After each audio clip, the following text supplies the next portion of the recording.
It really is one of those stories that sounds like we're making it up to get past this question, but it really did happen in a moment when we met Bobby, Bobby Lopez, the night that Trey and I saw Avenue Q. And we were in town meeting about Team America, our puppet movie in 2003 or 4. And Scott Rudin told us, there's this puppet thing on Broadway. So we went and saw it that night. Halfway through, after the first act, we were like, wow, this is actually really good. And Matt doesn't want to leave. That's amazing, So we started really looking through the playbill then, and in the playbill, we saw special thanks to us. So it was very bizarre because we're like, wait a minute, what? And we didn't even know these guys at all. Bobby had thanked us by name because I think he had seen the South Park movie and took it as a big inspiration. So we're like, well, that's weird. After the South Park movie came out, the idea came to me for Avenue Q. I saw that movie, I remember that summer of '99, and I just thought, oh my God, this is this is exactly what I want to be doing. Cut to 4 years later, the show was open on Broadway.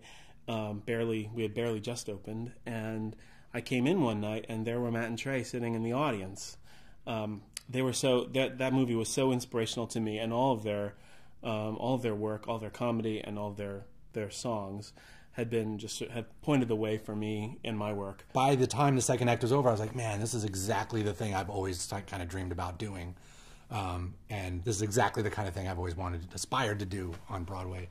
And then it happened that Bobby showed up that night, and they told him that we were down there. So he came down and introduced himself. It was crazy because it was like him kind of being influenced by us, and then us being influenced back by him. And then we went out that night. I took them across the street to the bar, and we had a long conversation. I remember we just hung out. Bobby is about 5 years younger than Trey and I, so he was looking to us as like elder statesmen or something. I don't know, like, hey, okay, you guys, you've been in the business a long time. What should I do next with my career?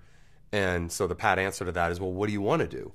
And he said, I want to do something about Joseph Smith or the Mormons. And we were like, what?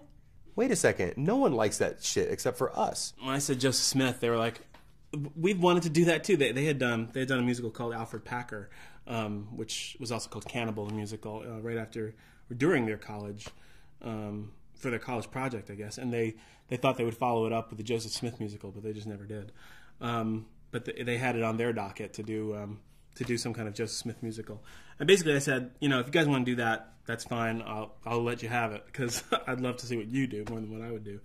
And they said, no, let's do it together. That coincidence of Mormons and a musical, like not just being into Mormons, but specifically thinking about a musical about Joseph Smith or about Mormons, it was in that moment that we almost had to follow up and at least see if there was more there.